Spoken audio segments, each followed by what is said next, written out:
ನಮಸ್ಕಾರ. Welcome back to Chaitra Mahesh vlog. Almost ಒಂದು ತಿಂಗಳ ನಂತರ ನಾನು ವೀಡಿಯೋಸ್ನ ಮಾಡ್ತಾಯಿದ್ದೀನಿ. ಯಾಕೆಂದರೆ ಅಷ್ಟೊಂದು ಫೋನ್ ನೋಡ್ಕೊಂಡ್ಬಿಡ್ತಿರ್ಲಿಲ್ಲ. ಮೇನ್ ಮ್ಯಾಟ್ರೇ ಅದು. ಆ, ಈಗ ನನ್ನ ತಮ್ಮನೇಲಿ ನೋಡ್ತಿದ್ರೇ ನಿಮ್ಗೆ ಗೊತ್ತಾಗ್ತಿದೆ. ನಾನು ನನ್ನ ಡೆಲಿವರಿ ಸ್ಟೋರಿನ ನಿಮ್ಮ ಹತ್ರ ಶೇರ್ ಮಾಡ್ಕೊಳಕ್ಕೆ ಇಷ್ಟಪಡ್ತೀನಿ. ಇದೇನು ಶೇರ್ ಮಾಡ್ಕೊಳ್ಳೋಷ್ಟು ದೊಡ್ಡ ವಿಷಯನ ಅಂತ ಅಂದ್ಕೊಬೋದು. ಬಟ್ ಇದರಿಂದ ಒಂದು ಕಾರಣ ಇದೆ. ಯಾಕಂದರೆ ಒಬ್ಬರಿಂದ ಒಬ್ಬರಿಗೆ ಪ್ರೆಗ್ನೆನ್ಸಿ ಸಿಮ್ಟಮ್ಸ್ ಡಿಫ್ರೆಂಟ್ ಇರುತ್ತೆ. ಆ್ಯಂಡ್ ಒಂದು ಪ್ರೆಗ್ನೆನ್ಸಿಯಿಂದ ಇನ್ನೊಂದು ಪ್ರೆಗ್ನೆನ್ಸಿಗೂ ಭಾಳಷ್ಟು ಡಿಫ್ರೆನ್ಸ್ ಇರುತ್ತೆ. ಅದೇ ರೀತಿ ಡೆಲಿವರಿ ಅನ್ನೋದು ಅಷ್ಟೇ. ಡೆಲಿವರಿ ಪೇಯ್ನ್ ಏನಿರುತ್ತೆ ಒಂದು ಸರಿ ಇದ್ದಂಗೆ ಇನ್ನೊಂದು ಸರಿ ಇರಲ್ಲ. ಅಂದರೆ ಈಗ ನನ್ನ ಫಸ್ಟ್ ಪ್ರೆಗ್ನೆನ್ಸಿ ಡೆಲಿವರಿ ಪೇಯ್ನ್ ಸ್ವಲ್ಪ ಡಿಫ್ರೆಂಟ್ ಆಗಿತ್ತು. ಆ್ಯಂಡ್ ಈ ಸರಿ ಕೂಡ ಅಷ್ಟೇ.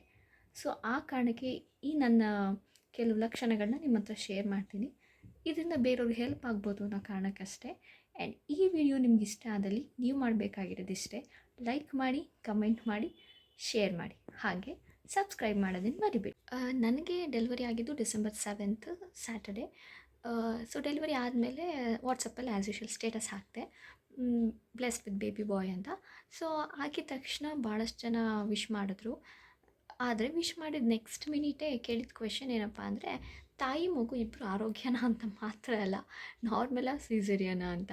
ಸೊ ಆ ಕ್ವೆಶನ್ಗೂ ಈ ವ್ಲಾಗಲ್ಲಿ ನಿಮ್ಗೆ ಆನ್ಸರ್ ಸಿಗುತ್ತೆ. ಡಿಸೆಂಬರ್ 3rd ನನಗೆ 9 ಮಂತ್ಸ್ ಕಂಪ್ಲೀಟ್ ಆಯಿತು. ಸೊ ನಾನು ಅವತ್ತು ಹಾಸ್ಪಿಟಲ್ಗೆ ಚೆಕಪ್ಗೆ ಅಂತ ಹೋದೆ. ನಾನು ತೋರಿಸ್ತಾ ಇದ್ದಿದ್ದು ESI ಹಾಸ್ಪಿಟಲ್ ಪೀಣ್ಯದಲ್ಲಿ. ಸೊ ಅಲ್ಲಿ ಚೆಕಪ್ಗೆ ಅಂತ ಹೋದಾಗ ಚೆಕ್ ಮಾಡಿ ಎಲ್ಲ ನಾರ್ಮಲ್ ಇದೆ ಅಂತ ಹೇಳಿದ್ರು.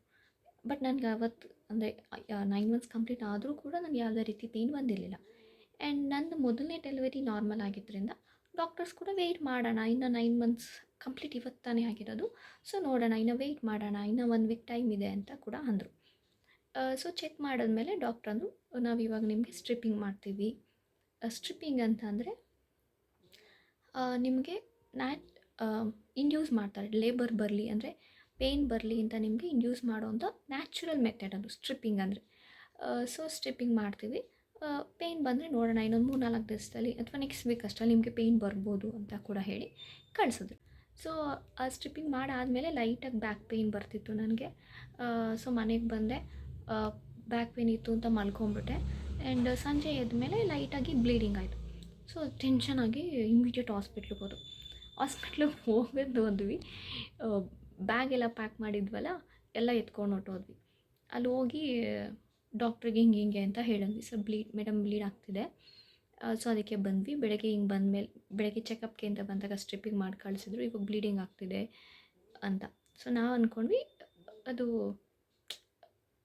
ಲೇಬರ್ನ ಲಕ್ಷಣ, ಹೆರಿಗೆ ಆಗೋ ಟೈಮ್ ಬಂದಿರಬೇಕು, ಅದಕ್ಕೆ ಹಂಗೆ ಆಗ್ತಿದೆ ಅಂತ ಹೋದ್ವಿ. ಸೊ ಡಾಕ್ಟರ್ ಅಂದರೆ, ಇಲ್ಲ, ನಿಮ್ಗೆ ಸ್ಟ್ರಿಪ್ಪಿಂಗ್ ಮಾಡಿರೋ ಕಾರಣ ಬ್ಲೀಡ್ ಆಗಿದೆ ಅಷ್ಟೇ, ಏನೂ ತೊಂದರೆ ಇಲ್ಲ, ಬಟ್ ವೆಯ್ಟ್ ಮಾಡಿ, ಇನ್ನೊಂದು ಸರಿ ನಾವು ಚೆಕ್ ಮಾಡ್ತೀವಿ ಅಂತ ಹೇಳಿ NST ಮಾಡಿದ್ರು. NST ಮಾಡಿದಾಗ ಮಗು ಹಾರ್ಟ್ ಬೀಟ್ ಎಲ್ಲ ಚೆನ್ನಾಗಿತ್ತು. ಸೊ ನನಗೂ ಚೆಕ್ ಮಾಡಿದ್ರು, ಇಲ್ಲ ಇನ್ನು ಗರ್ಭಕೋಶದ ಬಾಯಿ ಥರದ್ದಿಲ್ಲ, ಸೊ ನೀವು ಆರಾಮಾಗಿ ಮನೆಗೆ ಹೋಗಿ ಅಂತೇಳಿ ಕಳಿಸಿದ್ರು. ಮನೆಗೆ ವಾಪಸ್ ಬಂದ್ವಿ. ಅಯ್ಯೋ ಸುಮ್ಮನೆ ಹೋಗಿದ್ದಾಯ್ತಲ್ಲ, ಬ್ಯಾಗೆಲ್ಲ ತೊಗೊಂಡು ಏನೂ ಇಲ್ಲ ಅಂತ ಹೇಳಿ ಕಳಿಸಿದ್ರು. ನೋಡೋಣ ಇನ್ನು ಯಾವಾಗ ಡೆಲಿವರಿ ಆಗುತ್ತೋ ಅಂತ ವೆಯ್ಟ್ ಮಾಡಿದ್ವಿ. ಬಂದು ಊಟ ಮಾಡಿ ಮಲ್ಕೊಂಡೆ. ಸೊ ನೆಕ್ಸ್ಟ್ ಡಿಸೆಂಬರ್ 4th ಅಂದರೆ ಬುಧವಾರ ಎದ್ದು ನಾನು ಆ್ಯಸ್ ಯೂಶುವಲ್ ದಿನಚರಿ ಇತ್ತು. ಆವತ್ತು ಸ್ವಲ್ಪ ಲೈಟಾಗಿ ಬ್ಲೀಡಿಂಗ್ ಆಗ್ತಿತ್ತು ಅಷ್ಟೇ. ಸೊ ನನ್ನ ಫ್ರೆಂಡ್ ಒಬ್ಬಳು ಕಾಲ್ ಮಾಡಿದೆ, ಅಂದರೆ ಮೆಡಿಕಲ್ ಮಾಡ್ತಿದ್ದಾರೆ ಅವರು ಕಾಲ್ ಮಾಡಿ ಕೇಳಿದ್ದಕ್ಕೆ, ಏನೂ ತೊಂದರೆ ಇಲ್ಲ, ಸ್ಟ್ರಿಪ್ಪಿಂಗ್ ಮಾಡಿರೋ ಕಾರಣ ನಿಮ್ಗೆ ಹಂಗೆ ಆಗುತ್ತೆ ಅಷ್ಟೇ ಅಂತ ಅವರು ಅಂದರು. ಸೊ ಒಂಥರ ಸಮಾಧಾನ ಆಯಿತು. 2-3 ಜನ ಕೇಳಿದ್ಮೇಲೆ ಓಕೆ, ಏನೂ ತೊಂದರೆ ಇಲ್ಲ ಅಂದ್ಕೊಂಡು ಆರಾಮಾಗಿದ್ದೆ. ಆ್ಯಂಡ್ ನೆಕ್ಸ್ಟ್ ಡೇ ಅಂದರೆ ಡಿಸೆಂಬರ್ 5th ಲೈಟಾಗಿ ಬ್ಯಾಕ್ ಪೇಯ್ನ್ ಬರೋಕ್ಕೆ ಶುರುವಾಯಿತು. ಇದು ಡಿಸೆಂಬರ್ 5th ದಿನ ತೆಗೆದಿದ್ದ ವೀಡಿಯೋ. ಬೆಳಗ್ಗೆ ಎದ್ದೇಳ್ತಿದ್ದಂಗೆ ಆಲ್ರೆಡಿ ಪೇಯ್ನ್ ಶುರುವಾಗಿತ್ತು ಲೈಟಾಗಿ. ಅದ್ರ ಜೊತೆ ನಮ್ಮಮ್ಮ ವಾಕ್ ಮಾಡು, ಎಕ್ಸಸೈಸ್ ಮಾಡು ಅಂತ ಬೇರೆ. ವಾಕ್ ಮಾಡೋದಕ್ಕೆ ನನ್ನ ಜೊತೆಗೆ ನನ್ನ ಮಗಳು, ಜೊತೆಗೆ ನಮ್ಮ ನಾಯಿ ಕೂಡ ಬಂದಿತ್ತು.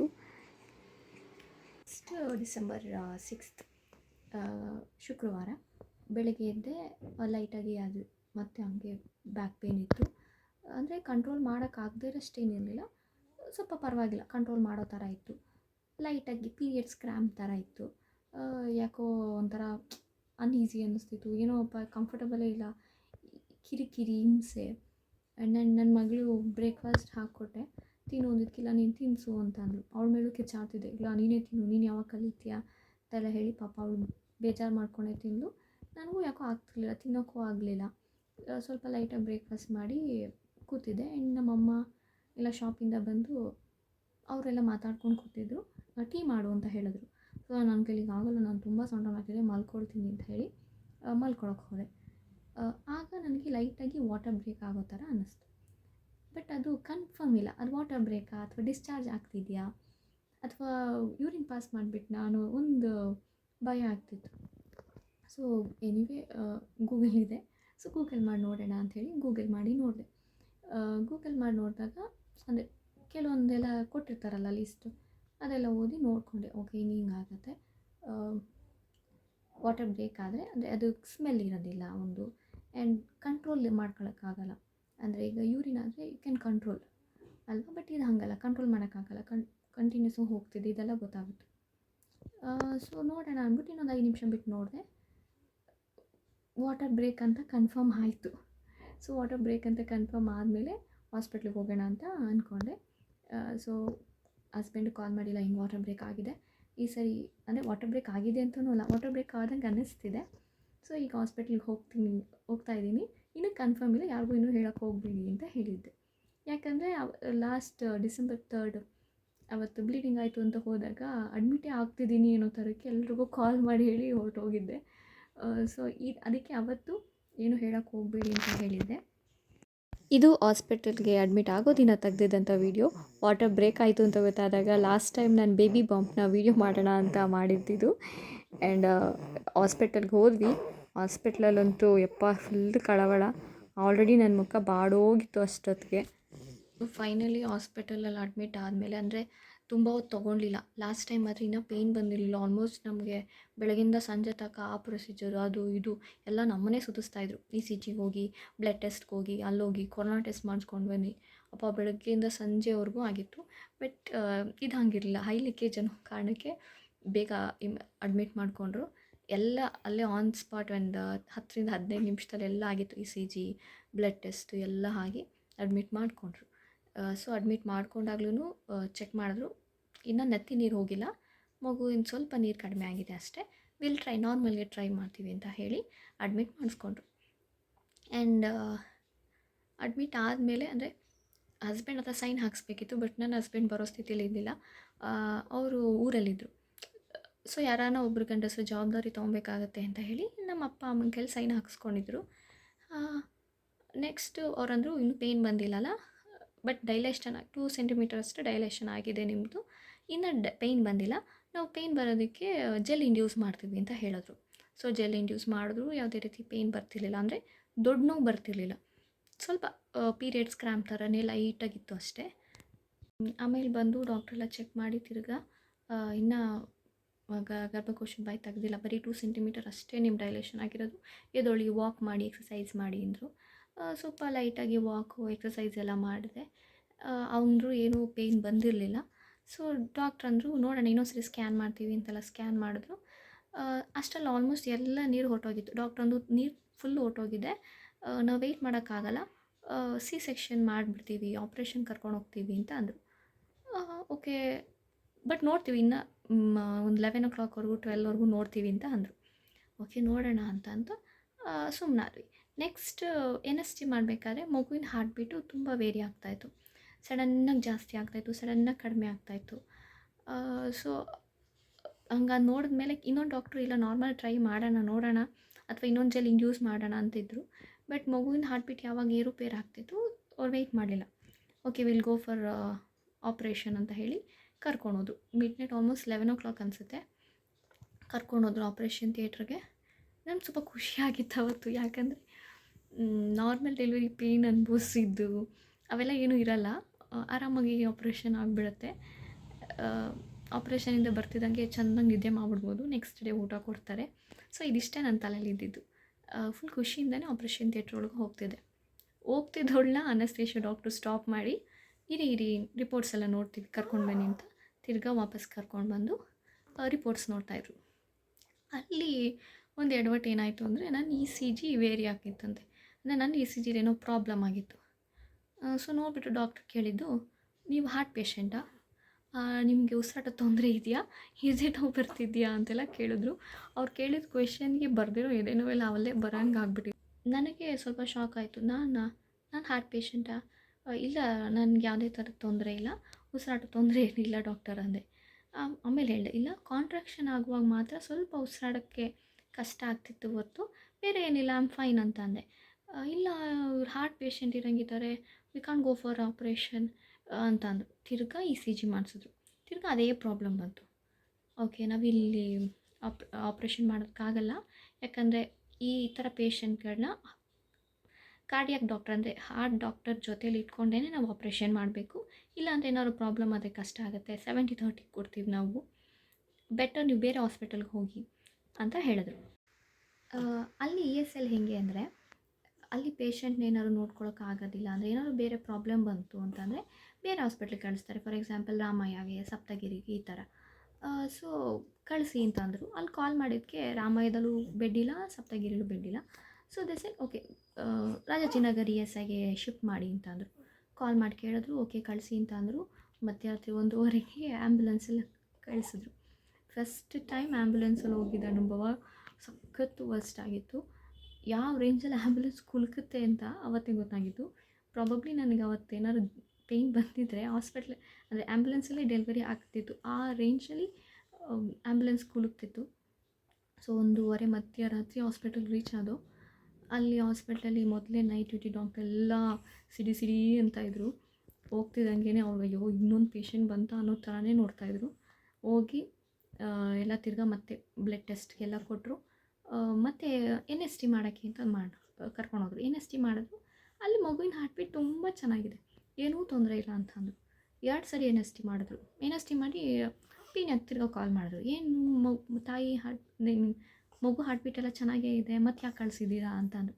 ಇಲ್ಲ, ಇವ್ರದ್ದು ಇ ಸಿ ಜಿ ಪ್ರಾಬ್ಲಮ್ ಇದೆ, ಚೆಕ್ ಮಾಡಿ ಅಂತಂದರು. ತಿರ್ಗಾ ಇ ಸಿ ಜಿ ಮಾಡಿಸಿದ್ರು, ಪ್ರಾಬ್ಲಮ್ ಅಂತ ಬಂತು. ಸೊ ಒಂದು ಸರಿ ನಾವು 2D ಎಕೋ ಸ್ಕ್ಯಾನ್ ಮಾಡಿಸೋಣ ಹಾರ್ಟಿಂದು, ಏನಾದ್ರು ತೊಂದರೆ ಇದ್ದರೆ ಮುಂದಕ್ಕೆ ನೋಡೋಣ ಅಂತ ಹೇಳಿದ್ರು. ಬಾಡಿ ಹೋದ ಬಳ್ಳಿಯಿಂದ ಆ ಥರ ಆಗಿತ್ತು ನನ್ನ ಮುಖ. ಯಾವಾಗ ಬಂದು ಕರ್ಕೊಂಡು ಹೋಗ್ತಾರೋ ಅಂತ ಕಾಯ್ತಿದ್ದೆ. ಆಮೇಲೆ ಬಂದು ನನ್ನ ಸ್ಕ್ಯಾನಿಗೆ ಕರ್ಕೊಂಡೋದ್ರು. ಸ್ಕ್ಯಾನ್ ಮಾಡಿಸಿದ್ರು. ಸ್ಕ್ಯಾನಲ್ಲಿ ಏನೂ ತೊಂದರೆ ಇಲ್ಲ ಅಂತ ಬಂತು. ಸೊ ಆವಾಗ ಕಾರ್ಡಿಯಾಕ್ ಡಾಕ್ಟರ್ ಹೇಳಿದರು, ಇದು ಪ್ರೆಗ್ನೆನ್ಸಿ ರಿಲೇಟೆಡ್ ಪ್ರಾಬ್ಲಮ್ಮು, ಸೊ ಏನೂ ತೊಂದರೆ ಆಗೋದಿಲ್ಲ. ಕೆಲವ್ರಿಗೆ ಪ್ರೆಗ್ನೆನ್ಸಿಲಿ ಈ ಥರ ಇ ಸಿ ಜಿ ವೇರಿ ಆಗುತ್ತೆ. ಸೊ ಏನು ತಲೆ ಕೆಡಿಸ್ಕೊಬೇಡಿ, ನೀವು ನಾರ್ಮಲ್ ಡೆಲಿವರಿಗಾನ ಟ್ರೈ ಮಾಡಿ ಅಥವಾ ಸಿ ಸೆಕ್ಷನ್ಗಾದ್ರೂ ಹೋಗಿ ಅಂತ ಹೇಳಿ ಬರೆದು ಸೈನ್ ಹಾಕಿ ಕೊಟ್ಟರು. ಸೊ ಹಂಗೆ ಅಂದಮೇಲೆ ಬಂದರು. ತಿರ್ಗಾ ವೆಯ್ಟ್ ಮಾಡಿದ್ರು. ಅವರಂದರು ವೆಯ್ಟ್ ಮಾಡ್ತೀವಿ ನಾವು, ಪೇಯ್ನ್ ಬಂದರೆ ನಾರ್ಮಲ್ ಮಾಡ್ತೀವಿ, ಇಲ್ಲಾಂದರೆ ಆಪ್ರೇಷನ್ ಅಂತ ಹೇಳಿ ಬೆಡ್ ಕೊಟ್ಟು ಮಲಗಿಸಿದ್ರು.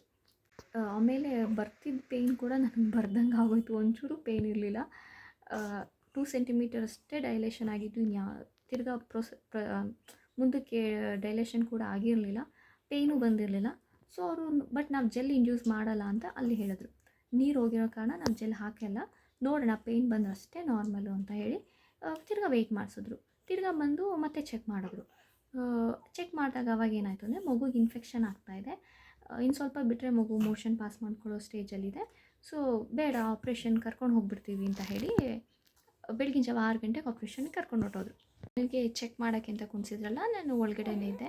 ಸೊ ನನಗೇನು ಗೊತ್ತಿಲ್ಲ, ಅವ್ರು ಮಾತಾಡ್ಕೊತಿರೋದು, ನನ್ನ ಅಪ್ಪ ಅಮ್ಮನ ಹತ್ರ ಮಾತಾಡ್ತಿದ್ದಾರೆ, ಇಲ್ಲ ಆಪ್ರೇಷನ್ ಕರ್ಕೊಂಡು ಹೋಗ್ತೀವಿ ಅಂತ.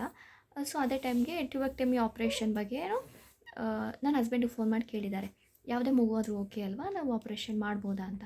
ಸೊ ಅವರು ಫೋನಲ್ಲಿ ಒಪ್ಪಿಗೆ ಕೊಟ್ಟ ಮೇಲೆ ಅದಕ್ಕೂ ರೆಡಿ ಮಾಡ್ಕೋತೀವಿ ಅಂತ ಹೇಳಿ ಸಡನ್ನಾಗಿ ಕರ್ಕೊಂಡು ಹೊಂಟೋದ್ರು. ಆ್ಯಂಡ್ ಆ ಟೈಮಲ್ಲಿ ಯಾವ ರೇಂಜ್ ಟೆನ್ಷನ್ ಆಗ್ತಿತ್ತು ಅಂದರೆ, ನನ್ನ ಹಸ್ಬೆಂಡ್ ಹತ್ರ ಮಾತಾಡಬೇಕು, ನನ್ನ ಮಗಳನ್ನ ನೋಡಬೇಕು ಅಂತೆಲ್ಲ ಅನ್ಸೋಕ್ಕೆ ಶುರುವಾಗೋಯ್ತು ನನಗೆ. ಸೊ ಇಮಿಡಿಯೇಟ್ ಕರ್ಕೊಂಡೋದ್ರು ಆಪ್ರೇಷನ್ ಥಿಯೇಟ್ರಿಗೆ. ಅಲ್ಲಿ ಕರ್ಕೊಂಡೋದ್ರು ಕೂಡ ತಿರ್ಗಾ ಆಪ್ರೇಷನ್ ಥಿಯೇಟ್ರ್ ಹೋಗಲಿಲ್ಲ. ತಿರ್ಗಾ ಕಾರ್ಡಿಯಾಕ್ ಡಾಕ್ಟರ್ ಜೊತೆ ಡಿಸ್ಕಸ್ ಮಾಡ್ತಾ ಇದ್ದಾರೆ. ಆಲ್ಮೋಸ್ಟ್ 3/4 ಅವರ್ ಅಲ್ಲೇ ಡಿಸ್ಕಸ್ ಮಾಡ್ತಿದ್ದಾರೆ. ನಿದ್ದೆ ಇಲ್ಲ, ಊಟ ಇಲ್ಲ, ಆಮೇಲೆ ಆಪ್ರೇಷನ್ ಥಿಯೇಟ್ರ್ ಒಳಗಡೆ ಹೋದೆ. ಎಷ್ಟು ಚಳಿ ಆಗ್ತಿತ್ತು ಅಂದರೆ, ನಾನು ಅಂದ್ಕೊಂಡೆ ನಾನು ಹೆದರ್ತಾ ಇದ್ದೀನಿ, ಸೊ ಅದಕ್ಕೋಸ್ಕರ ಹಿಂಗೆ ಮೈ ನಡ್ಕ ಬರ್ತಿದೆ ಅಂತ. ಎಷ್ಟೇ ಕಂಟ್ರೋಲ್ ಮಾಡಿದ್ರು ತಡ್ಕೊಳಕ್ಕಾಗ್ತಿಲ್ಲ, ತುಂಬ ಚಳಿ ಆಗ್ತಿತ್ತು. ಇಂಜೆಕ್ಷನ್ ಕೊಡಬೇಕಾದ್ರೂ ಮೈ ಫುಲ್ ನಡುಕ್ತಾನೆ ಇತ್ತು. ಅನಸ್ತೇಷ ಕೊಡಬೇಕಾದ್ರೆ ಡಾಕ್ಟರ್ಸ್ ಎಲ್ಲ ಇಟ್ಕೊಂಡು ಹೆಂಗೋ ಅನಸ್ತೇಷ ಕೊಟ್ಟು ಸಕ್ಸಸ್ಫುಲಿ ಆಪ್ರೇಷನ್ ಆಯಿತು. ಆಪ್ರೇಷನ್ ಆದರೂ ಕೂಡ ನನ್ನ ಒಂದು 45 ಮಿನಿಟ್ಸನ್ನು ಅಬ್ಸರ್ವೇಷನ್ ರೂಮಲ್ಲೇ ಇಟ್ಟಿದ್ದರು. ಆಮೇಲೆ ನನ್ನ ಮಗು ಮುಖ ನೋಡಿದ್ದು ನಾನು ನೀಟಾಗಿ, ಅಲ್ಲಿ ಬೆಳಕಲ್ಲೂ ಸರಿ ಕಾಣಿಸ್ತಿರ್ಲಿಲ್ಲ. ಸೊ ಈಚೆ ಬಂದಮೇಲೂ ಎಮರ್ಜೆನ್ಸಿ ವಾರ್ಡಲ್ಲೇ ಹಾಕಿದರು. ಸೊ ಇವೆಲ್ಲ ನೆನೆಸ್ಕೊಂಬಿಟ್ಟು ಹೆಂಗಾಗಿತ್ತು ಅಂದರೆ, ದೇವ್ರ ದಯೆಯಿಂದ ನನ್ನ ಜೀವ ಮಗು ಜೀವ ಚೆನ್ನಾಗಿತ್ತು. ಇವಾಗ ಗೊತ್ತಾಯ್ತಲ್ಲ ನನಗಾಗಿತ್ತು ಸಿ ಸೆಕ್ಷನು. ಸೊ ಈ ಸರಿ ನನಗೆ ನಾರ್ಮಲ್ ಡೆಲಿವರಿ ಆಗಲಿಲ್ಲ. ಫಸ್ಟ್ ನಾರ್ಮಲ್ ಡೆಲಿವರಿ ಆದರೆ ಸೆಕೆಂಡು ನಾರ್ಮಲ್ ಆಗಬೇಕಂತ ಏನಿಲ್ಲ, ಆ್ಯಂಡ್ ಫಸ್ಟು ಸಿ ಸೆಕ್ಷನ್ ಆದರೆ ಸೆಕೆಂಡ್ ಕೂಡ ಸಿ ಸೆಕ್ಷನ್ ಆಗಬೇಕಂತ ಏನಿಲ್ಲ. ಸೊ ಇದಾಗಿತ್ತು ಇವತ್ತಿನ ವ್ಲಾಗ್. ಸಿಗುವ ನೆಕ್ಸ್ಟ್ ವ್ಲಾಗಲ್ಲಿ. ಟಾಟಾ ಬಾಯ್.